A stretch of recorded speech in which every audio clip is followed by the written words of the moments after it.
दर्द, गम, भय, आलोचना, दर्द, गम, भय, आलोचना सब तुम्हारे अंदर है।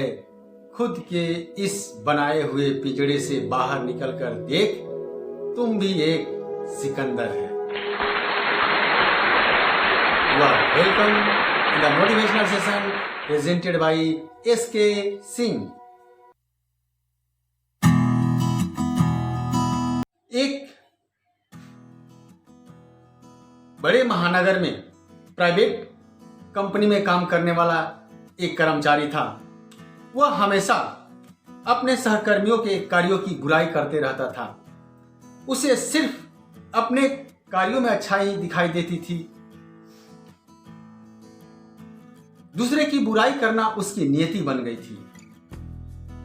चाहे कोई भी उसका सहकर्मी कितना भी बेस्ट परफॉर्मेंस क्यों न दे, उसमें वह बुराई निकाल ही देता था।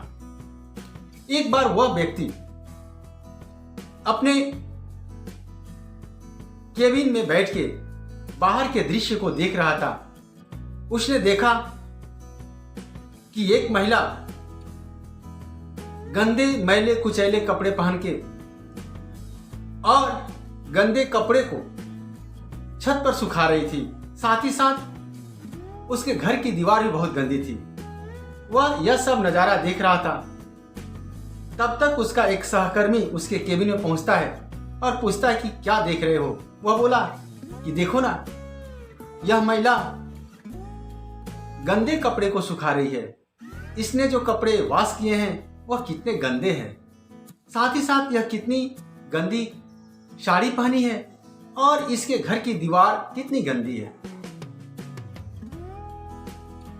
उस व्यक्ति की रोज की ये आदत बन चुकी थी। वह महिला जब कपड़ा सुखाने आती तो उसके दिमाग में यही बात रहती कि कितने गंदे कपड़े हैं जिसको वह सुखा रही है, जिसको वह पहनी हुई है।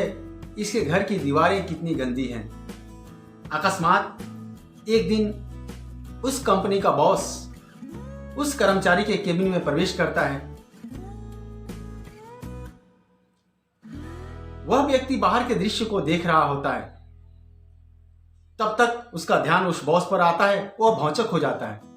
बॉस पूछते हैं कि क्या देख रहे हो। वह बोला कि सर, मैं इस महिला को रोज देखता हूं। यह जो कपड़े धो के लाती है वह बहुत गंदे कपड़े होते हैं। साथ ही साथ यह जो कपड़े पहनती है वो भी गंदे होते हैं। और देखिए ना, इसकी छत की दीवारें, इसकी घर की दीवारें कितनी गंदी है। बॉस यह सुनकर मुस्कुराया, बोला कि अगले दिन मैं तुम्हारे प्रश्न का उत्तर दूंगा। अगले दिन जब वह कर्मचारी अपने केबिन में बैठा हुआ है तो वह देखकर भौंचक हो जाता है कि वह महिला इतने साफ सुथरे वस्त्र धारण की हुई है। वह जो कपड़े सुखाने के लिए लेके आई है वह भी इतने साफ सुथरे हैं। उसके घर की दीवारें, उसकी छत की दीवारें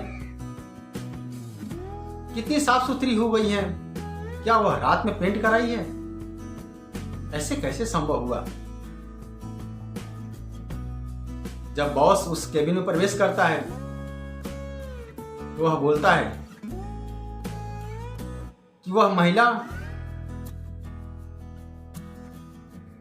गंदे कपड़े नहीं सुखाती थी, ना ही गंदे कपड़े पहनती थी, और ना ही उसकी घर की दीवारें या उसके छत की दीवारें गंदी थी। बल्कि तुम जिस केबिन के ग्लास से बाहर देख रहे थे उस ग्लास पर धूल, गंदगी लगी हुई थी, जिसके चलते बाहर का दृश्य तुम्हें गंदा दिखाई देता था। यानी हम अगर गंदे चश्मे धारण किए हुए आंखों से देखेंगे तो बाहर का दृश्य गंदा ही दिखाई देगा।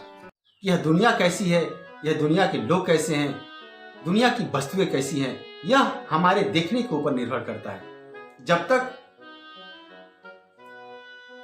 इस आंख रूपी ग्लास के ऊपर गंदगी लगी हुई होगी तब तक हमें हर चीज गंदी ही दिखाई देगी। यानी बुरा जो देखन मैं चला, बुरा न मिलिया कोई, जो दिल खोजा अपना मुझसा बुरा न कोई।